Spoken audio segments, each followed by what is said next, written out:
I think all my business calls are done. We can get back to the play. That last game, I wasn't very satisfied with. Hopefully, we will get our Sveshnikov eventually, but with white, I can guarantee it's not going to happen because I said we were going with the D4, C4 repertoire.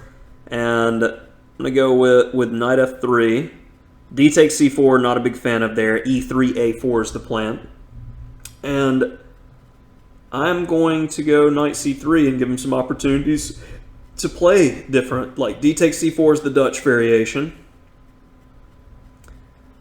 Now, typically the motif is when that bishop moves off of C8, B7's weaker. So if I have queen B3, I play queen B3, tickle, tickle.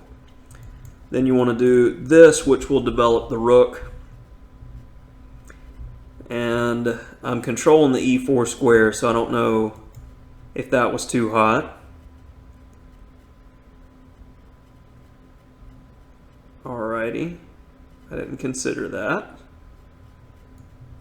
I'll take the bad pawns. Let's see what the deal is. Because I'm still threatening B5. Even if A6, B5 is the move.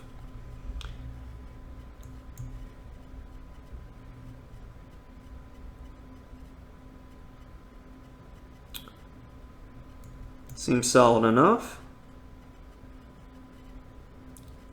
Let's go ahead and put the king there because it's a good place for him. That feels right.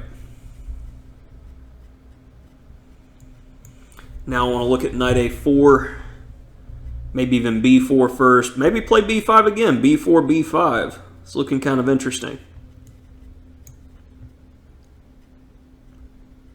His knights aren't doing the work that knights are doing, but that double pawn, I don't know. It may be a serious positive motif for me here. All right, B5 again. B5 and bishop takes B5 for the second time in the game.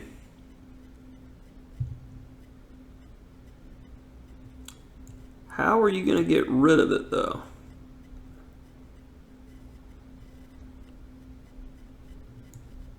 Yeah, I figured you were going to do that, but your D pawn is weak and your B pawn is weak. And I'm going to play probably rook B5 next and double. Looks good. If B6, rook A to B1. Pressure, pressure, pressure. And this is the life you have chosen for yourself. And I got time to mess around in the position. Maybe even king D3.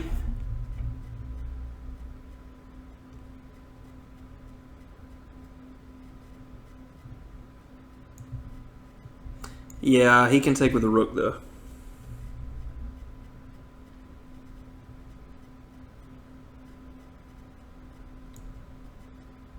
Okay. Let's give the pawn a little tickle-see. Pins make wins.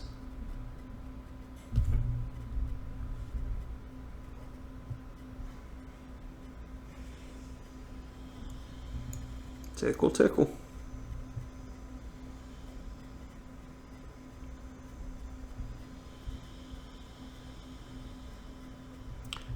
Under pressure.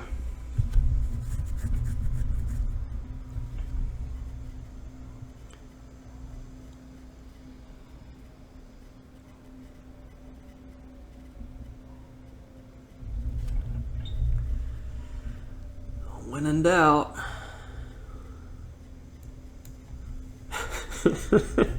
Just wait it out. Yeah.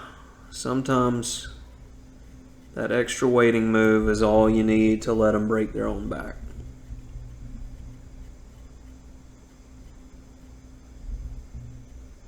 Now, is he going to keep trading is the question. Spite check, got it. Improve the king, get him on the best color square. D5's being threatened. If knight F6, knight takes D5 anyway. Knight takes D5, hitting the bishop, threatening knight E7 as well. If bishop G5, I'm probably going to go, oh well, F4, but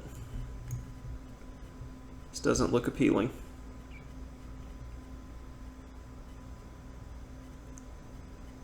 Resigns? Resigns. Yep. Okay.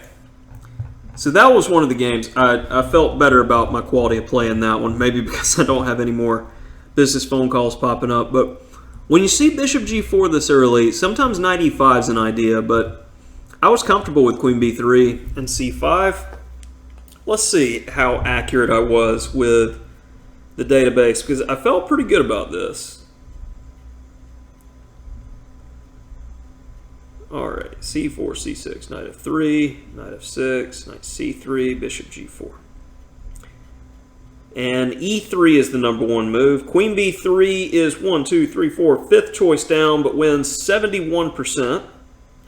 And bishop c8 has been played 69 times, with queen b6 being played 40 times. And we've transposed back if e3. But I went c5, which scores well. Queen takes happened, a takes happened, he takes on f3, I took with the g-pawn. After knight bd7, e4 was played in a previous game. Survey says by the engine, b4 after knight bd7. And then if e5, I evaluated it properly with e3, maintaining the strength of the chain and limiting counterplay by black.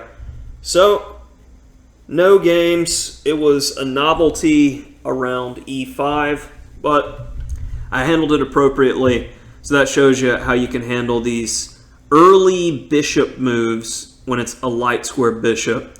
Because when we see the bishop come out to g4, f5, if the pawn is on c4, you should be thinking queen b3 to tickle and bother that b7 pawn. And that's all we've got for this one.